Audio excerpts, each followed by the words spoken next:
Hello guys, welcome back. My self S के अग्रवाल। और आज अपन बात करेंगे खास तौर से देखो सीपीएससी मतलब Chhattisgarh public service commission assistant professor exam 2016।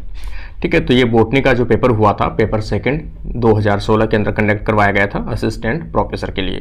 तो खास तौर से कोई भी स्टूडेंट्स जो बायोलॉजी सब्जेक्ट या फिर अपन कहें असिस्टेंट प्रोफेसर बॉटनी सब्जेक्ट से प्रिपरेशन कर रहे हैं, तो सभी स्टूडेंट्स के लिए जो ये पेपर हैं वो काफ़ी इंपॉर्टेंट रहने वाले हैं। तो डेली सभी स्टूडेंट्स जो हैं वो डेली ज़रूर जुड़े रहिए चैनल के ऊपर, और आपको नोटिफिकेशन मिलता होगा तो बेल आइकन जरूर ऑन कर रखें ताकि आपको डेली का नोटिफिकेशन मिलता रहे। और डेली के क्वेश्चन जो है 25 क्वेश्चन डेली की जरूर प्रैक्टिस कीजिए ताकि आपको जब एग्जाम कंडक्ट हो तो आपको बेनिफिट हो सके।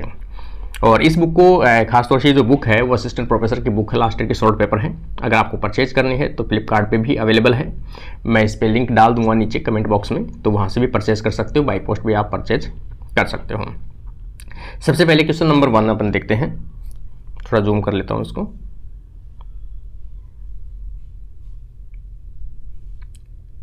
जैसे क्वेश्चन नंबर 1 है, Irwin चारगाफ analysed nucleotide composition of DNA.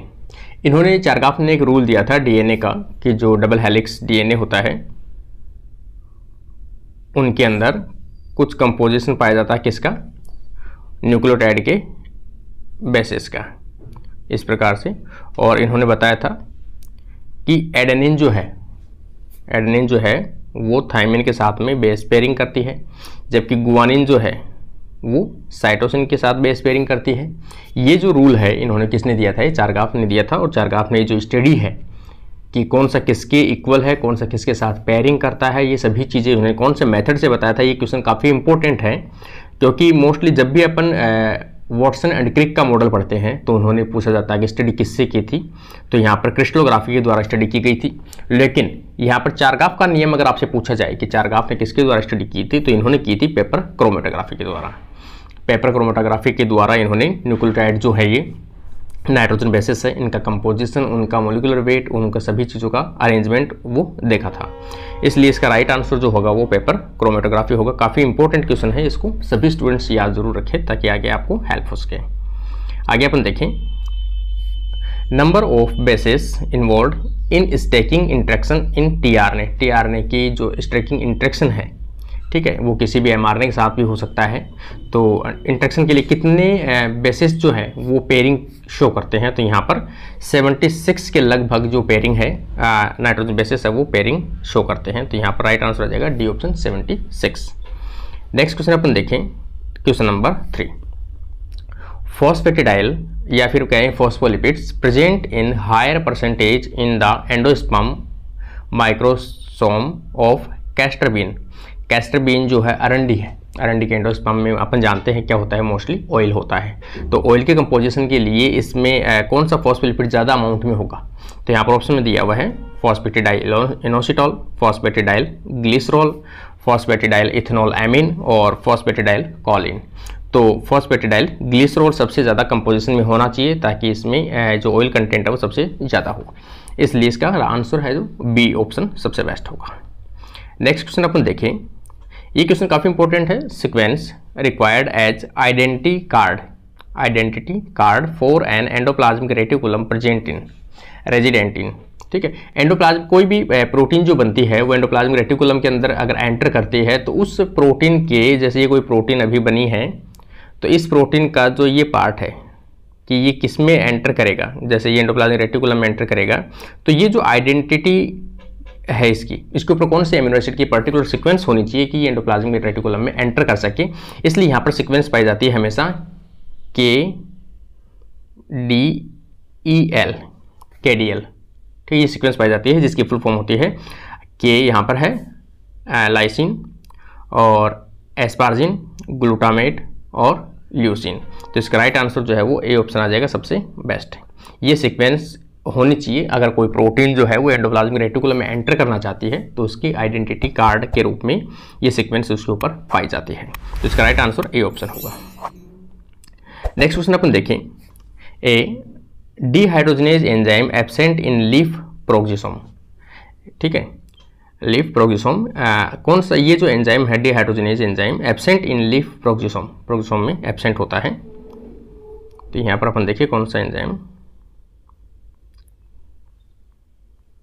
देखो ग्लूटामेट ग्लाइकोलेट, NAD मैलेट और NAD ग्लिसरेट और NAD hydroxyl fatty acyl coenzyme A जो है वो एब्सेंट होता है। ये जो कंपोनेंट है, मतलब कह सकते हैं अपन, ये कंपोनेंट जो है वो इसमें एब्सेंट होता है।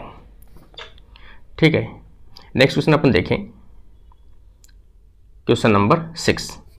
Nucleotide sugar intermediate involve in the synthesis of cellulose.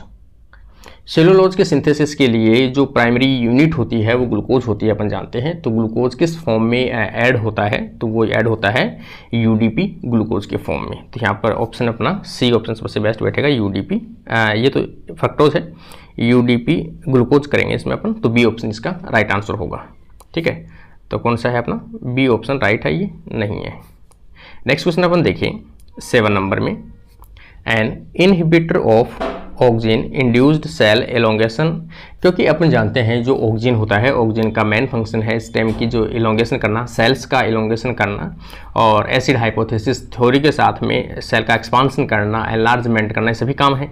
लेकिन सेल ऑक्सिन के इस इंडक्शन वाले इफेक्ट को रोकने के लिए कौन सा कंपोनेंट है, तो ये पूछा गया इनहिबिटर कौन सा है, लिग्निन कंटेंट सेलुलोज, यहाँ पर दिया है जाइलोग्लाइकेन फ्रैगमेंट्स। तो जाइलोग्लाइकेन जो है वो एक्ट एज इसके इनहिबिटर के रूप में काम करता है, ताकि वो सेल का एलोंगेशन ना हो, सेल को उसी शेप में बनाए रखने के लिए रेस्पॉन्सिबल है। तो इसका राइट आंसर जो है वो सी ऑप्शन आ जाएगा।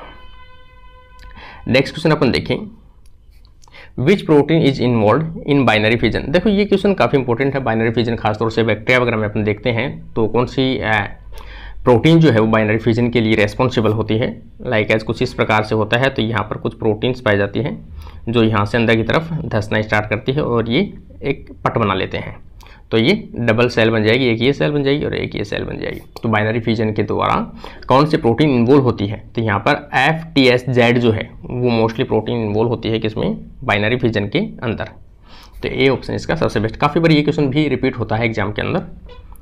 नेक्स्ट क्वेश्चन अपन देखें, archaebacteria that lack cell wall. ऐसा कौन सा आर्कीबैक्टीरिया है जिनमें सेल वॉल एब्सेंट होती है, तो यहाँ पर थर्मोप्लाज्मा एसिडोफिलस, थर्मोप्लाज्मा एसिडोफिलस, डी ऑप्शन इसका सबसे बेस्ट आंसर होगा। नेक्स्ट क्वेश्चन अपन देखें 10 नंबर, ए 6 पॉइंटेड, यहाँ पर अपन देखें a 6 pointed star shaped budding polyprosthecate bacteria, polyprosthecate, ठीक है, बैक्टीरिया। इनमें से कौन सा ऐसा बैक्टीरिया है जो 6 पॉइंटेड, लाइक एज ऐसे 1 2 3 4 5, यहाँ 6 ऐसे मान लो 1 2 3 4 5 6, ये 6 हो गए, लेकिन हालांकि इसको ऐसे अपन दिखा सकते हैं कुछ इस प्रकार से 1। तो ये 6 प्रकार के कोई पॉइंटेड पाए जाते हो, स्टार लाइक शेप होती हो, तो ऐसा कौन सा बैक्टीरिया है, तो सबसे बेस्ट है स्टेला ह्यूमोसा। स्टेला ह्यूमोसा एक ग्राम नेगेटिव बैक्टीरिया है और सॉइल बैक्टीरिया भी है, फ्रेश वाटर के अंदर भी काफ़ी पाया जाता है। तो इसका राइट आंसर आ जाएगा स्टेला बैक्टीरिया।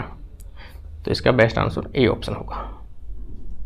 नेक्स्ट क्वेश्चन अपन देखें 11 नंबर, ये एक पूछा गया है क्योंकि ये प्रोडक्ट जो है वो कौन से गोंद है, गम है, गोंद है, जो किससे प्राप्त किया जाता है, तो ये है जेलराइट और फाइटाजेल इज ए जेलोन गम। ये दोनों जो है वो क्या है, जेलोन गम है, गोंद है।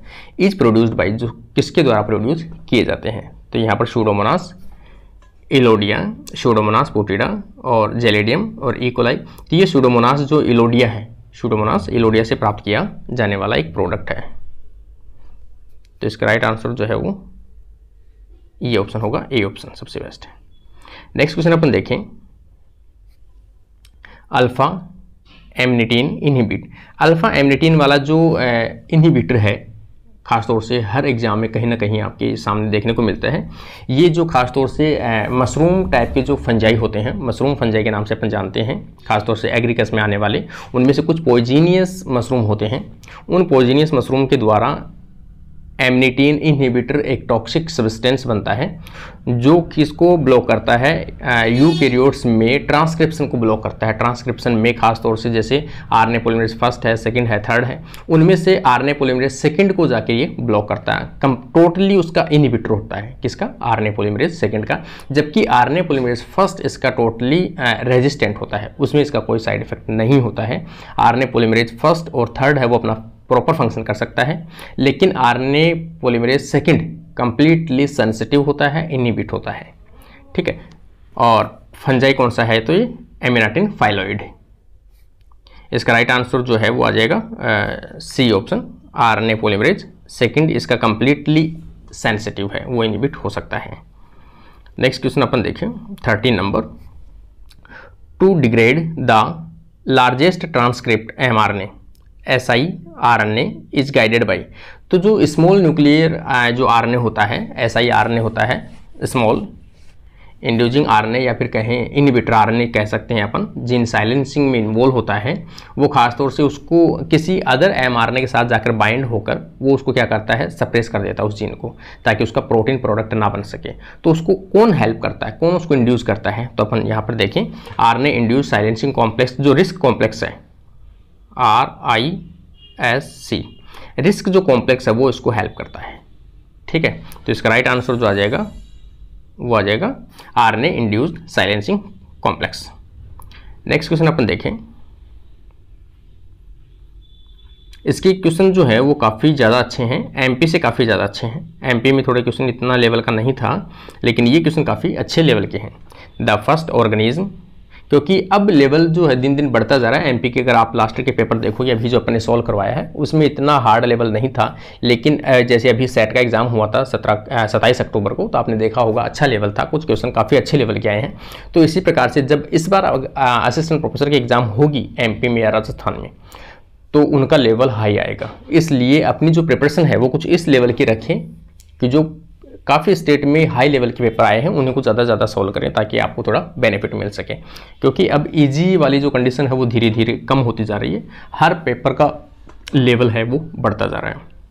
यहाँ पर देखिए, the first organism in which A genomic RNA screen was attempted is, ठीक है, पहला जीव जिसमें सबसे पहले जीनोमिक आरएनएआई स्क्रीनिंग का प्रयास किया गया है, वह किस में किया गया, तो सी एलिगेंस के अंदर किया गया है आरएनए स्क्रीनिंग। सबसे पहले किस में, सी एलिगेंस। इसका राइट आंसर आ जाएगा डी ऑप्शन। नेक्स्ट क्वेश्चन अपन देखें 15 number, A set of GTP binding protein participate in targeting vesicle two membrane. ठीक है, जीटीपी डिपेंडेंट जो प्रोटीन होती है वो कौन सी होती है, रब प्रोटीन होती है, रब प्रोटीन जो मेम्ब्रेन से वेसिकल बाइंड होने के लिए भी रेस्पॉन्सिबल होती है। तो इसका राइट आंसर जो है वो सेल सिग्नलिंग में भी काम आती है। इसका राइट आंसर बी ऑप्शन होगा, रब जीटीपी प्रोटीन होती है।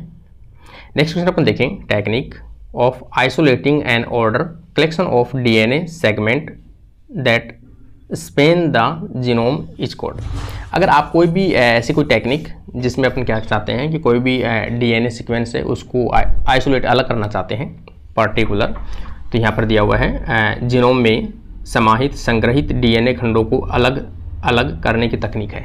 अलग करने की टेक्निक कौन सी है, तो यहाँ पर शॉर्टगन सीक्वेंसिंग जो है वो सबसे बेस्ट मेथड है। इसका राइट आंसर आ जाएगा shotgun sequencing method is the best method. Next question अपन देखें 17 में, in cell cycle CDK2 activate during the cell entry into. CDK2 जो है वो कौन से सेल फेज के अंदर एक्टिवेट होती है, तो एस फेज में, एस फेज में ये एक्टिवेट होती है। तो यहाँ पर राइट आंसर आ जाएगा CDK2, मतलब कौन सी फेज में, एस फेज में। नेक्स्ट क्वेश्चन अपन देखें,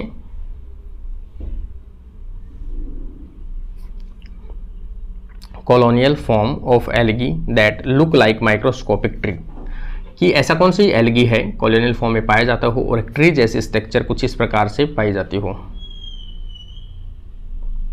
मल्टी ब्रांच्ड जैसी कोई स्ट्रक्चर हो इस प्रकार से, तो ये कौन सा होता है, dendron.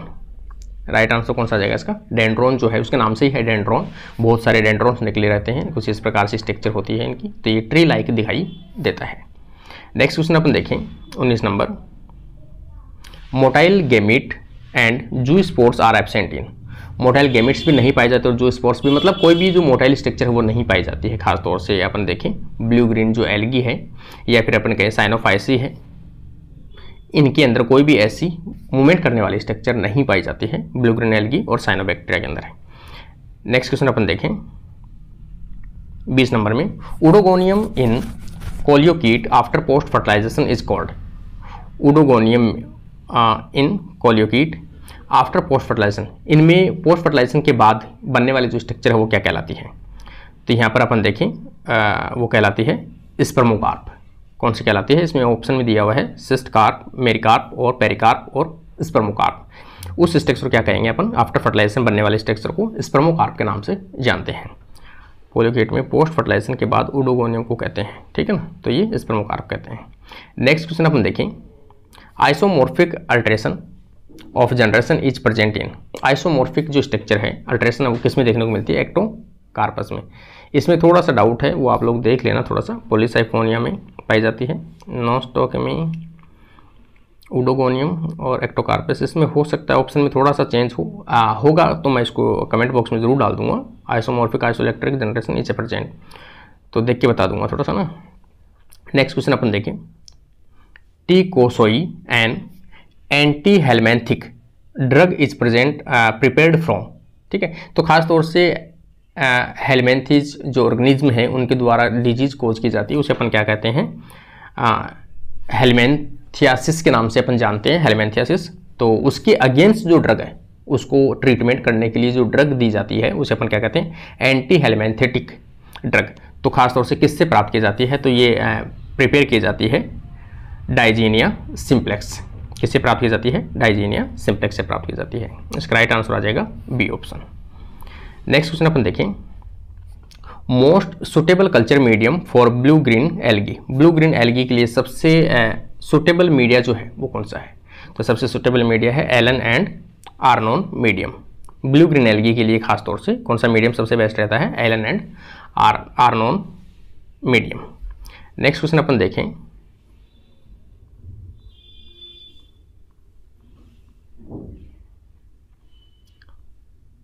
Swarm cell act as gamete. Swarm cell जो है वो गेमिट के रूप में फंक्शन करती है। किस में फंक्शन करती है? तो यहाँ पर ऑप्शन दिया गया है सिनकाइट्रियम, फाइजेरम, एंडोडेस्मियम और फ्यूजेरियम। तो यहाँ पर फाइजेरम जो है उसके अंदर स्वार्म सेल जो है वो एक्ट एज ए गेमिट के रूप में फंक्शन करती है। इसका राइट आंसर बी ऑप्शन होगा। नेक्स्ट क्वेश्चन अपन देखें 25, fungus known as water mould. Water mould के नाम से जाने वाला फंगस कौन सा है? तो उमाइस्टीज के खासतौर से जो मेंबर है, ठीक है, उमाइस्टीज के, तो यहाँ पर जो एकिला है उसे अपने वाटर मोल्ड के नाम से भी जानते हैं, उमाइस्टीज का मेंबर है। इसका राइट आंसर जो है वो ए ऑप्शन होगा। इस प्रकार से आज के जो इंपॉर्टेंट 25 जो क्वेश्चन है वो कंप्लीट होते हैं। और सभी स्टूडेंट्स डेली के 25 जो क्वेश्चन है वो ज़रूर सॉल्व कीजिए और साथ साथ डेली ज़रूर स्टडी कीजिए ताकि आप सभी स्टूडेंट्स को बेनिफिट हो सके। और आज के लिए अपना वीडियो यहीं कंप्लीट होता है। Thank you friends.